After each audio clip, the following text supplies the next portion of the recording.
Is there any known traffic below 5,000? Delta Sierra Juliet, no known traffic. Seems to be a large aircraft below 5,000. What type of aircraft is it? It is all bright. Seems to me like landing lights. The aircraft has just passed over me at least 1,000 feet above. It seems to me that he's playing some sort of game. He's flying over me 2-3 times at speeds I could not identify. It's flying past, it's a long shape. Cannot identify more that it has such speed. It seems like it's stationary. What I'm doing right now is orbiting, and the thing is just orbiting on top of me also. It's got a green light and sort of metallic-like. It's all shiny on the outside. The engine is rough idling. I've got it set at 23, 24, and the thing is coughing. My intentions are to go to King Island, Melbourne. That strange aircraft is hovering on top of me again. It is hovering, and it is not an aircraft.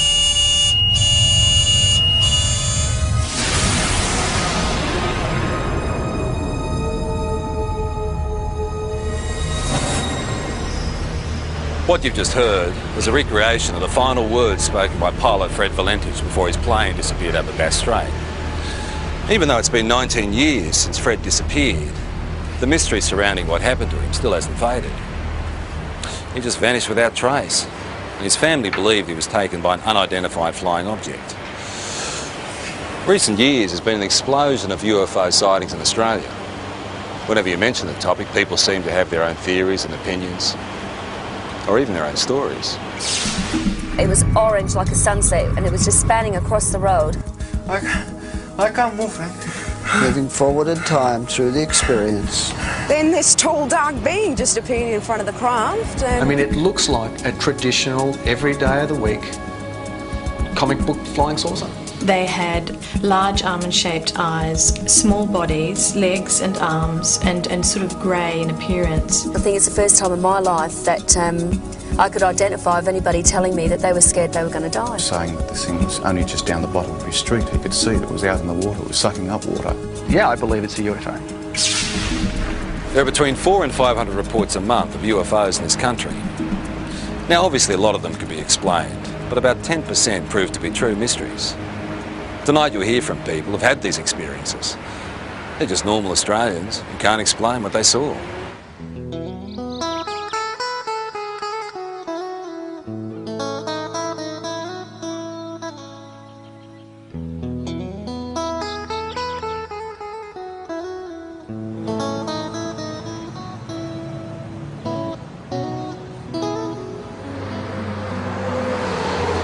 I was travelling from Sydney in a northerly direction toward Gosford along this particular road here, the Pacific Highway, and it was quiet. There wasn't a lot of traffic. It was early Christmas morning, and I was just gazing out of the front window of the car, and I saw approximately half a kilometre away a bright silver metallic object crossing from south to north.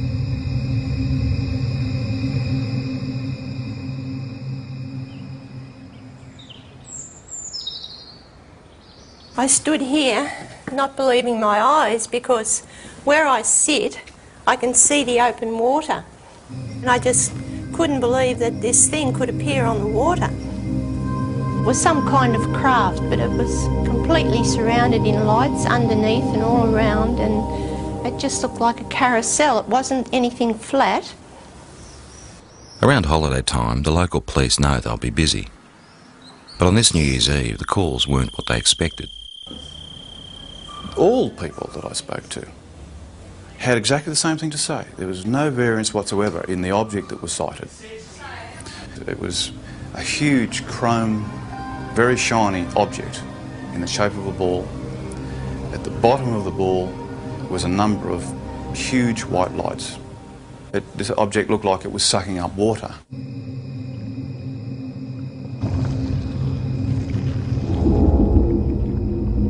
Some calls were quite frightful in their voice.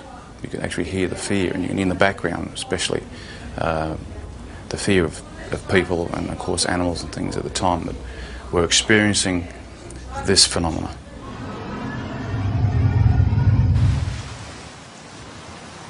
We're looking out above this headland here, and we're watching a bright light move in a strange fashion that you'll never see, or we never saw anyway. It was moving quickly and move, for instance, in a zigzag fashion. We were watching it for 10 to 15 minutes, move in this direction north, and we just saw this bright light 15, 20 metres above our car. Just a bright light, emanating light towards our car. It was just awesome. All of a sudden I saw these lights come out of the water like a cylinder and flash, and the top of the water was all lit up. And as that light was up, I could hear the rushing of water, movement of water, and then the water being raised up, and then shortly after, down comes the water on top of the lake. I noticed this rather bright light that seemed to be on the right-hand side of the car, and it seemed to be following us for quite a while. And then all of a sudden it turned and went at a right angle right across the expressway in front of the car. It was large, round, and it seemed to have a stream of sparks flying out the back of it. I don't know what it was, but it was most peculiar. After the initial New Year's Eve reports to police, the local Sun Weekly newspaper got hold of the story. There were hundreds more people at home that had obviously thought they'd seen something quite out of the ordinary, but were too scared maybe to come forward and actually say that they'd seen something. Our office, the day the report hit the streets, was amazing. We had caller after caller saying they'd seen the same thing. A lot of the witnesses were retired academics, some were policemen, nurses, school teachers, Sunday school teachers, lawyers, business people, some of the leading business people in the area. They were all people that had everything to lose and nothing to gain by even coming forward and making a report. All the people who actually saw it hovering over the water described these 4 or 5 shafts of bright white light coming down to the water and literally penetrating the water rather than reflecting off it. We also had descriptions of the water seething underneath it. Some people said it frothed, some people said it foamed, some people said it was steaming up. Overall, I'd imagine there'd be probably 3 dozen telephone calls on the night. Well, we're police, aren't we?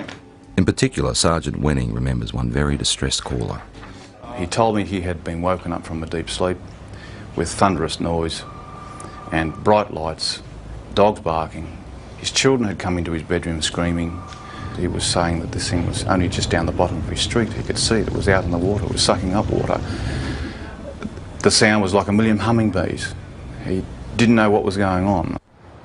We investigated officially with the local aircraft, aerodromes, with the Air Force, with air traffic control, and again could come up with no explanation. While everyone can describe what they saw, no one seems to have the answer to exactly what it was or where it came from. It was moving in ways in the sky which could only be described as a UFO. When you see something like this, there's a sure knowledge that you're looking at something that is beyond your experience. I'm not young, and people might think, oh, you're a bit strange, seeing things and that, or had imagination. No, I've got imagination, but not like that. Not when I see something that I see, I know I saw it. At first I thought, well, maybe it's some type of meteorite, but it was too large, it was travelling too slow, and turned a right angle, which I know meteorites aren't inclined to do. I was just bewildered how something could appear and disappear in the thin air practically. Well, I honestly don't know what they saw. We've gone right through all the realm of possible explanations, which leaves it as what a UFO truly is, a flying object which we cannot identify by conventional means. There's a saying that seeing is believing, and it certainly applies to UFOs. The most intriguing personal accounts come from people with no real interest or belief, until it happens to them.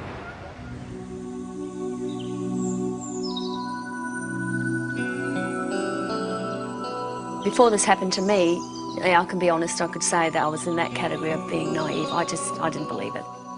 I didn't really believe it, because I had to see, it's like I would have to see it with my own eyes. Grace's experience starts in the early hours of the morning travelling home with 3 girlfriends. Victoria, who can't be identified, was one of the women in the back seat. It's when I got a bit further down the hill that I noticed on the right-hand side of me some long oblong-shaped lights. I didn't know what they were. I mean, I only sort of caught a glimpse of a bright orange light sort of shining through. As I got down the hillside and started to come around the corner by this little hotel that takes us back through the back roads towards the freeway, one of the girls in the back noticed a very bright white light with a type of blue haze around it.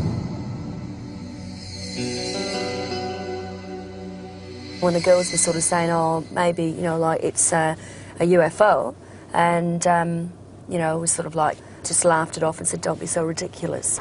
The women continued their trip, but further down the road, more lights appeared. I heard Victoria and one of the other girls in the back there, they were commenting on something that was behind us. They actually thought somebody was coming up behind us, like a truck or something, because it was moving fairly fast and very bright. It was just such a bright as blinding light. It was orange like a sunset, and it was just spanning across the road.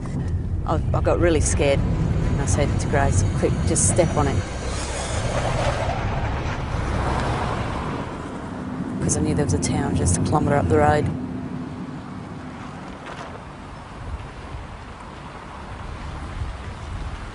So as we got closer into the middle of this car parking area and looked up, we could see this ship. Well, that's what you'd have to call it, because it was, you know, definitely not an aeroplane, and it was something from definitely not this world, that's for sure. It sort of moved across from this direction straight over the top of us.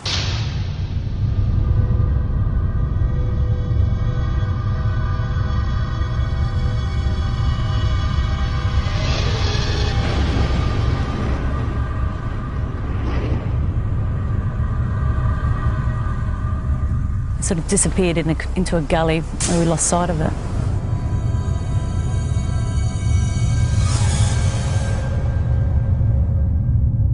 We were scared for our safety. I mean, I've got to be honest, I think it's the first time in my life that I could identify of anybody telling me that they were scared they were going to die.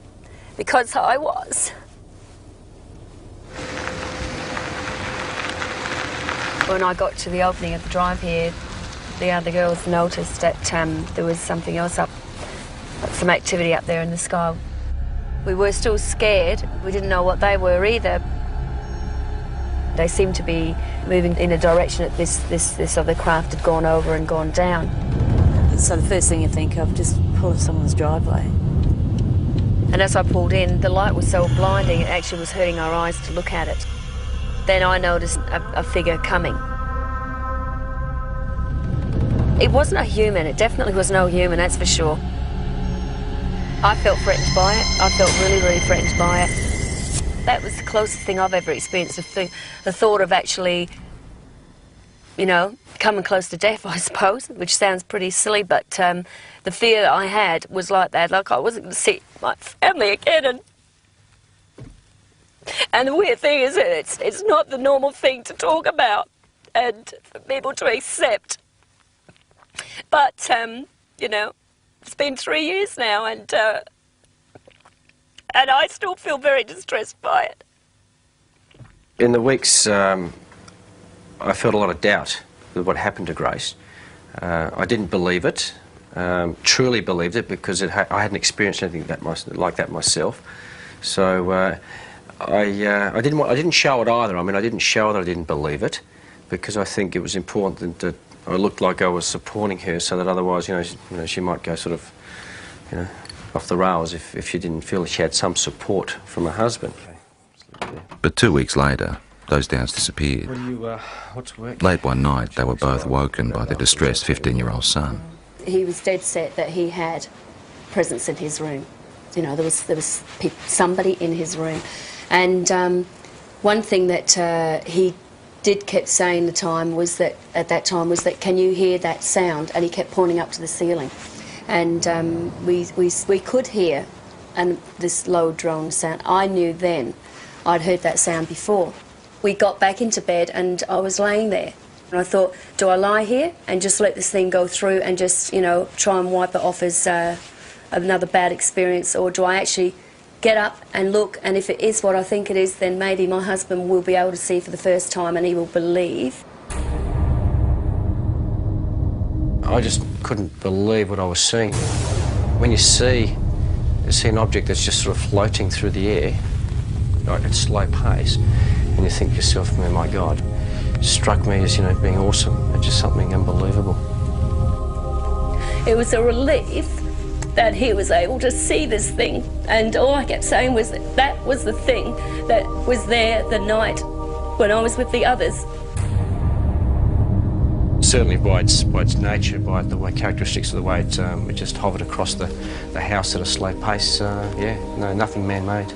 Not from this country, not from this earth, I should say. So you want me to... Even though Grace and her husband ended up experiencing the same craft, their ways of coping with it differ. Take them down to training. You either accept it or you don't accept it, and I tend to say now, after I've seen it with my own eyes, I accept it, but I don't, you know, harp on about it and talk about it, and if it's just one of those things you try and leave as a part of your life that's happened, and let's get on with things, let's move on from here, you see. And that's how I sort of try and treat it, rather than try and find an explanation as to what it is. Yeah, I really don't have a theory yet. It's basically, it's more the fear. Again, I don't know why, because I'm still here and I am healthy, you know, I mean, but the fact is it's just a worry because you don't know. You just don't know. What do you reckon it is? Got no idea. Images of UFOs caught on video over the years tend to raise more questions than they answer. Ron, they are visitors. Yeah? Yes, yes. UFO. Working out whether there is something out there has intrigued researchers for years. And there's no doubt that there is a physical dimension to this UFO phenomenon, and it appears to involve some form of technology, and many cases certainly suggest that we're dealing with an exotic technology that might be something certainly foreign to our environment. When a Melbourne photographer saw images like these, he was interested enough to go on standby to try and capture on film whatever was buzzing the sky over Narre Warren in June 1996. I got the phone call and I was told that the lights were spinning across the tree line over the homes. What I did was put the camera onto the object, allowing it just to come into frame, hit the shutter, count to 20, stop, wind, move the camera to the next part of the frame, start the shot, count to 20, let it go, and so forth. The first night, the result of the photographs showed just light trails of this object going across over the tree line. The second night, with higher speed film and the higher magnification lens, is where we actually captured the shot of the disc.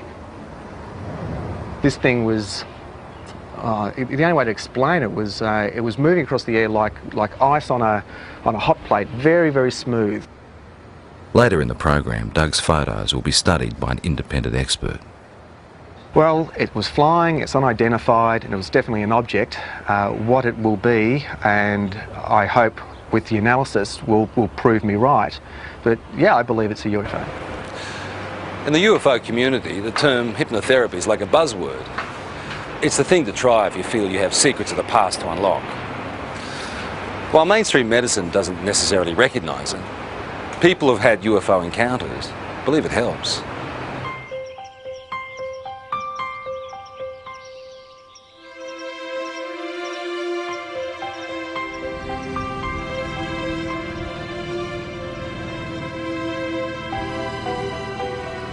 Victor Pufulescu believes he started having alien encounters as a teenager back in his native Romania. He's turned to hypnotherapy to try and find out exactly what happened. It's like being a good soldier. You just obey orders. This is actually probably the best description of hypnosis process. Loosened limb, deeper sleep. Loosened limb, heavier and heavier. Not a worry, not a care. Deeper, deeper, and deeper. Hypnotherapy is a way of allowing us to get into the subconscious mind. The intellectual mind tends to want to control and criticise everything. It's the censor of stuff it doesn't even know about that was in there before we were 3 years old. So by sort of relaxing and sliding across the conscious mind, if you like, we can sort of delve into the unconscious, or to allow what's in the unconscious to find its way out. Oh, I can't move, Frank. Uh-huh. The pressure is increasing. I can't move. The chest, my arms, my legs. There's a thing about hypnotherapy that very often the subject will want to please the hypnotist. So you have to look at that. But the thing is that you can see that when a person is reliving an experience, that it's pretty easy to see whether that's faked or not. Moving forward in time. My legs. Moving forward My feet. in time. Moving forward in time through the experience. The pain is inside of my elbow. Thanks. Who are you saying thanks to? Them.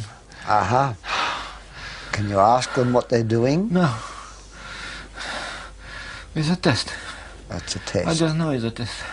They keep me telling be calm. They're telling you to be calm? Yeah. Very often the people are quite disturbed about dreams they're having or things they've imagined happen to them. And they often come out of this saying, I'm pleased I'm not crazy, or I'm not mad, or I'm not imagining this.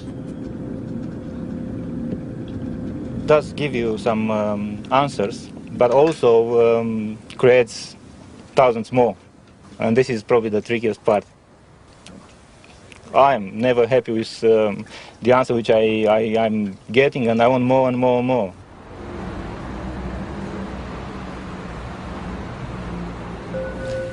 Just relaxing as much as you can with every breath. Just feeling a sense of calm. From 1992, there was a very strong correlation with awakening psychically and with my healing work to having these experiences. Elizabeth Robinson is a spiritual healer and therapist who says she's been having extraterrestrial experiences since childhood, but is only now starting to accept them. I mean, when they started with me, I thought, my God, this is bizarre. You know, this is crazy. This is in the realm of science fiction. But I know now I've had to work through that and struggle with it, and I've denied it like hell for 5 years. And I can't deny it anymore. Elizabeth says she started seeing creatures like these around her home in Perth in 1992. There were 3 beings standing there. They had large shaped heads, bigger at the top to the chin at the bottom, large almond-shaped eyes, small bodies, legs and arms, and sort of grey in appearance. But they looked at me with a sense of intent and intelligence. Soon after, Elizabeth's daughter talked of being visited by a lady during the night. Elizabeth believes it was one of the same beings. And I looked down on the desk, and here was a drawing of this being, this same being that I had seen. And I said to Jessica, who did that? Because I knew that at 2.5, her drawings were scribble drawings. And she said, oh, that's the lady. I tried to rationalise it, but I knew that I wasn't imagining this stuff. You know, there was something in me that told me that there was more to these experiences. They're looking at me again.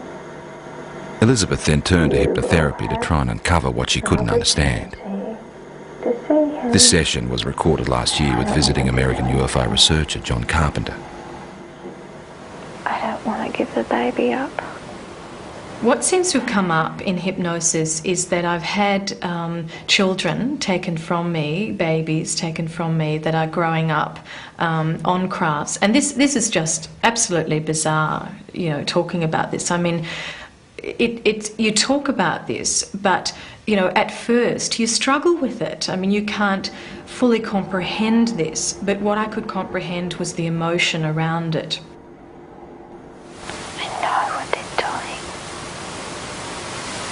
They say it's time. They tell me with their mind. The emotions are so real, they're raw, they're, you know, the grief is there, the terror is something like I've never felt before. They're just doing what they're doing. What are they doing? They're getting the equipment ready. Part of the reason why they're involved here on Earth is to help us awaken, but there seems to be some sort of reciprocal type of arrangement whereby you know, they're coming to Earth and they're creating a new race of beings, or creating some sort of hybrid race of beings. I used to think, okay, I'm dreaming, until I used to be able to get up, go to the bathroom, make a cup of tea, come back, sit down, they'd still be waiting for me. And I think, oh. Elizabeth and colleague Mary Rodwell now run a support group in Perth for people who've had alien experiences. And this is what I mean, my business is emotional trauma. That's why I'm here. And I won't deal with fantasy. I can't deal with fantasy. So it's about emotional trauma. These people are stressed quite desperately with fear and anxiety about a lot of things that they only have a vague idea often about, but often is because they've remembered being taken. I went 3 months with barely any sleep. If you remember, I told you about 11 or 12 weeks, barely any sleep. Most of them just want to live an ordinary life. They don't want this to happen.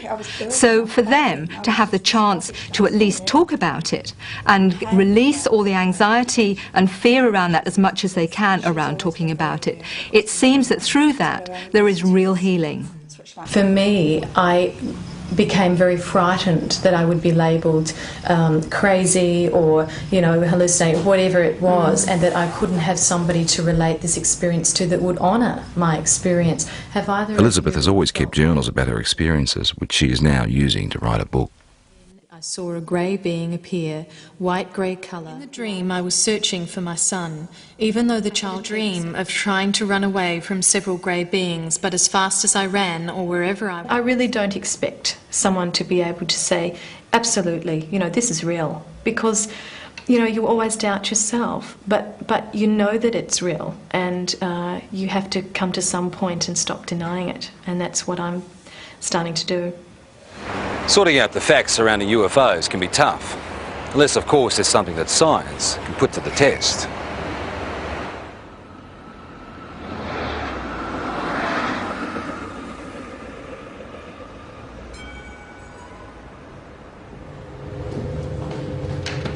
Earlier in the program we saw photographs taken by Doug Page. The time exposures show what Doug believes is a UFO hovering near his home in 1996. Now, has this been observed by other people as well? Practically all of Narre Warren. Okay, so that was seen, but not as a streak, because this is a time exposure. So it was simply an object of some sort traveling. Correct. In somewhat of a line, but as you can see, it goes up and down here. This type of negative sleeve will take... The professor would like to examine the negatives that come before and after the pictures in question. Explain to me why... But Doug has used the ends of rolls of film and discarded the shots he felt didn't work. Now, when the films were actually ready for handling, I'd lay them out and I went through them, and I go with the scissors and I just go cut, cut, into the bin, cut, cut, put it there, and that's what I did. Okay. After examining the camera the shots were taken with and checking density readings on the negatives, the next step is to enhance the images on the computer. I don't rely on computers for analysis. They're a bit of a tool. They sometimes let us see things a little bit better, but to actually definitively say that a particular thing is something, I stay away from that. That's right. How did you focus the camera? Just on infinity. Okay, so if you focused on infinity, technically the tower should be sharper in focus than the tree. Should be, shouldn't it? But it's not. Interesting question, isn't it? It's a good one. The only trouble is there's no sort of guarantee, of course, in the darkness that it hasn't moved off set either, but I had that set for infinity. Okay. With some of the technical questions out of the way, it becomes an issue of individual perception. Very specific things here. I see a disc-shaped object. I see something with a rim. Okay, there is definitely a lip. There are what appears to be lights. There's big, there's another small one in between, another one. So we've got something that is geometrically laid out. You can see a texture, and you can see definitely on the dark side of it something. So something's in shadow. I mean, it looks like a traditional, every day of the week, comic book flying saucer. My first impression of this when I saw it, again, was a trumpet, a circular object here that we have a bell shape that comes out like so. This is unexplained optical either artifact, phenomena, or reality, or could be, could be an object, but it is totally undefinable. And of technical concern is the fact that the start of the time exposure is more in focus than the end shape. Does it make any sense to you that if this was moving and it's decelerating, would that have a bearing on the shape of the line? If it was slowing? Because no, it shouldn't. It should be exactly the same sharpness. Despite question marks over issues like that, the professor is able to reach some conclusions. I don't believe that it's been faked. I think it is probably something that was traveling through the air. What it would be, I wouldn't know, and there's no indication from the photographs that would give me any clue. There are points there that I haven't considered, such as the object, could well be a phenomenon that that I've never heard of. So I mean, we've got to keep an open mind.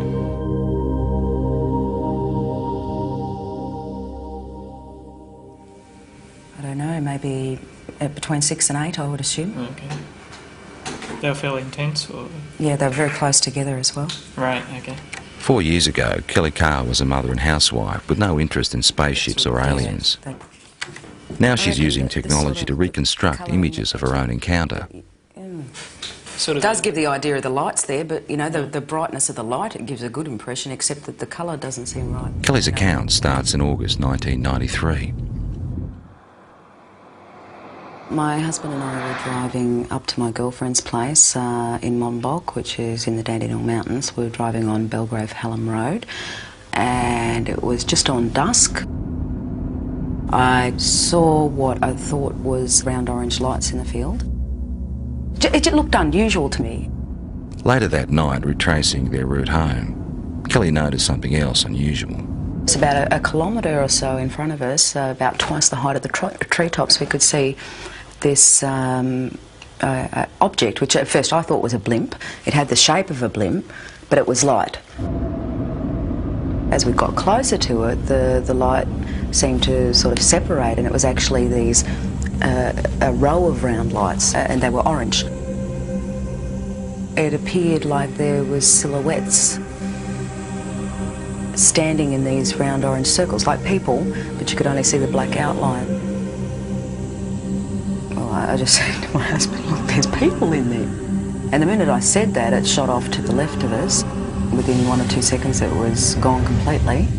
About a kilometre or two further down the road, as we kept driving, I came across at least what I thought was a screen or a wall of light across the road.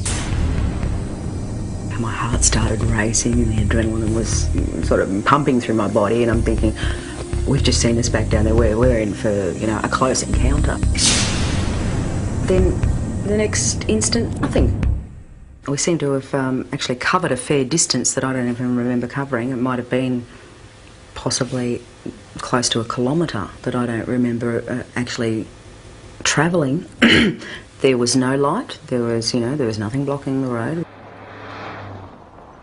Kelly says it wasn't until weeks later she remembered actually getting out of the car that night.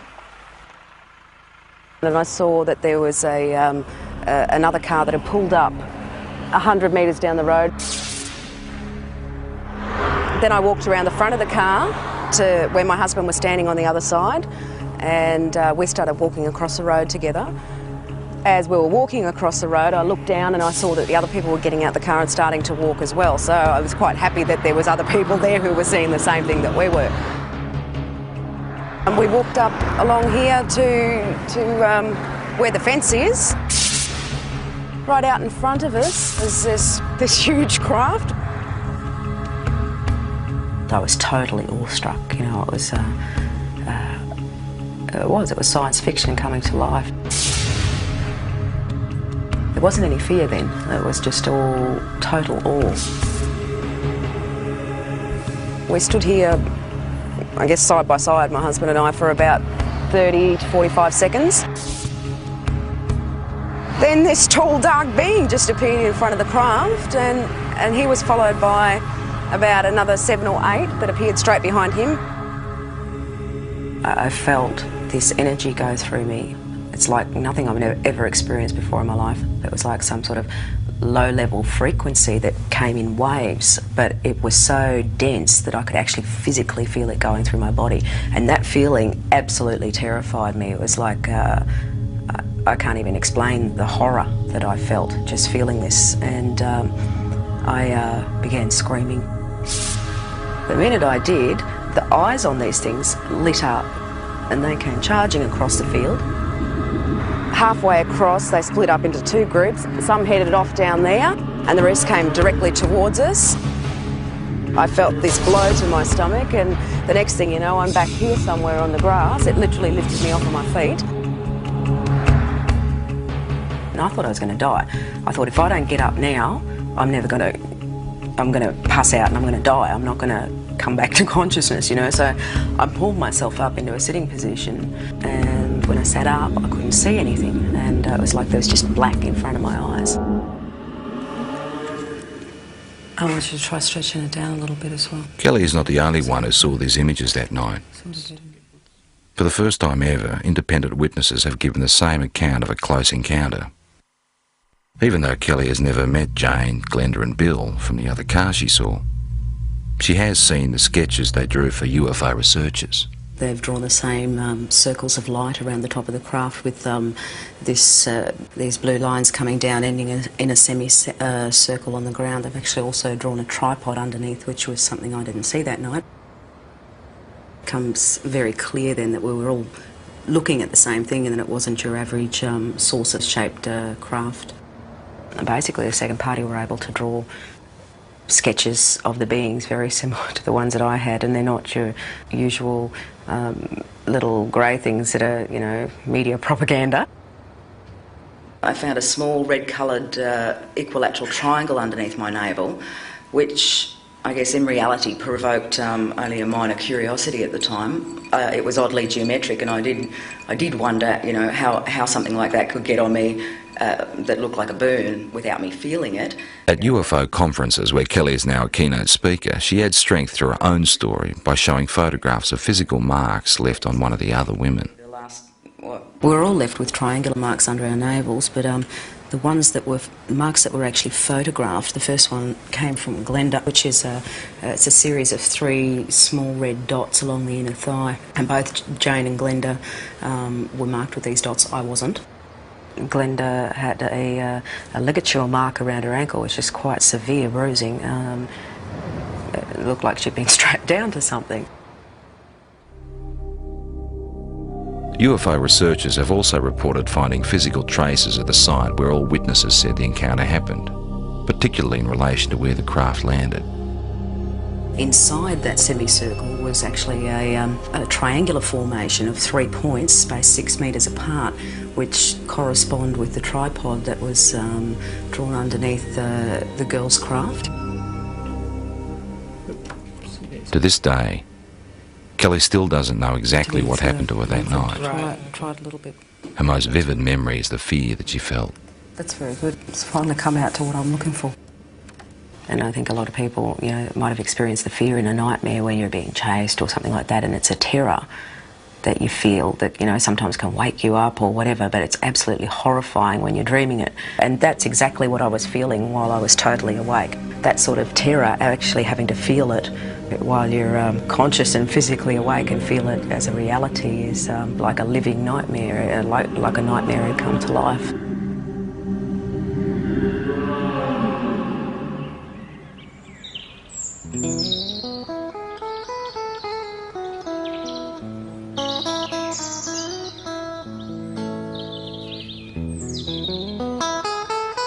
We've moved out onto 138 acres.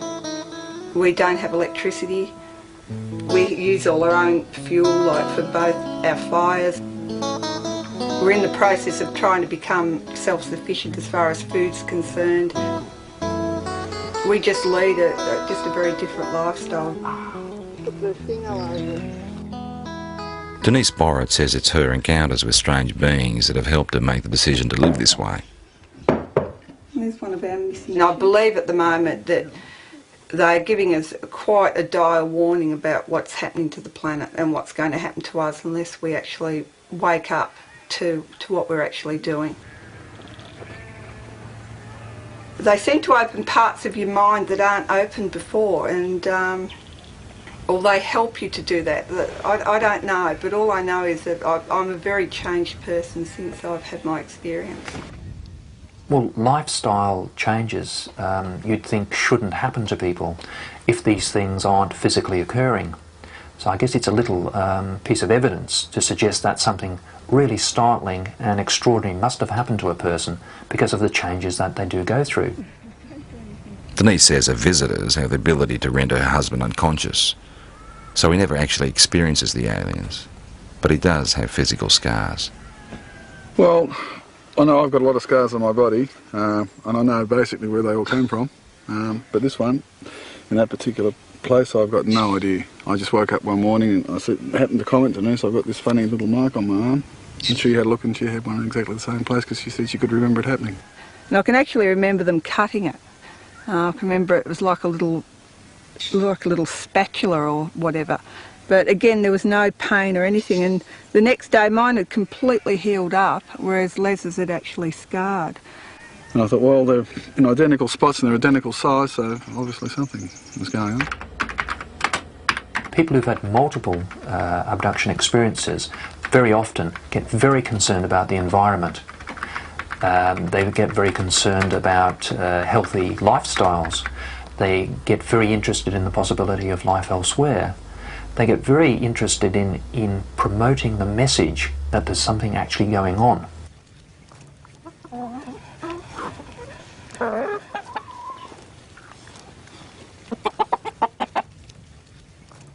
If things do go haywire on the planet, like I believe they will, that we at least will be able to feed ourselves and not have to rely on man-made energy to keep ourselves going.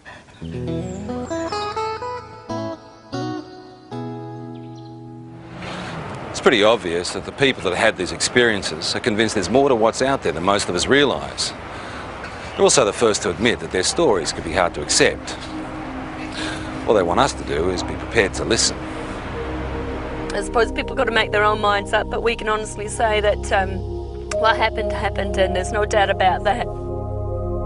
Perhaps they're extraterrestrial, we don't know. Perhaps it's military experimentation. Perhaps there's new things in this earth that we don't know about. I don't know what they are. I know what happened to me, but I don't know anything about them. I'd have to say that the evidence seems to be fairly compelling, that we seem to have some sort of alien life form, just in what it is. You've got to keep an open mind. And since I've accepted it, I think I've really started to see it's not really bad. There's a lot of good in what they're actually doing. And it's like they're saying to us, you know, human beings can do so much more. We have these wonderful capacities to heal and to heal each other and to understand ourselves so much more. And we're not yet. Where they come from, I honestly don't know. I would hope that before I die, one day I find out.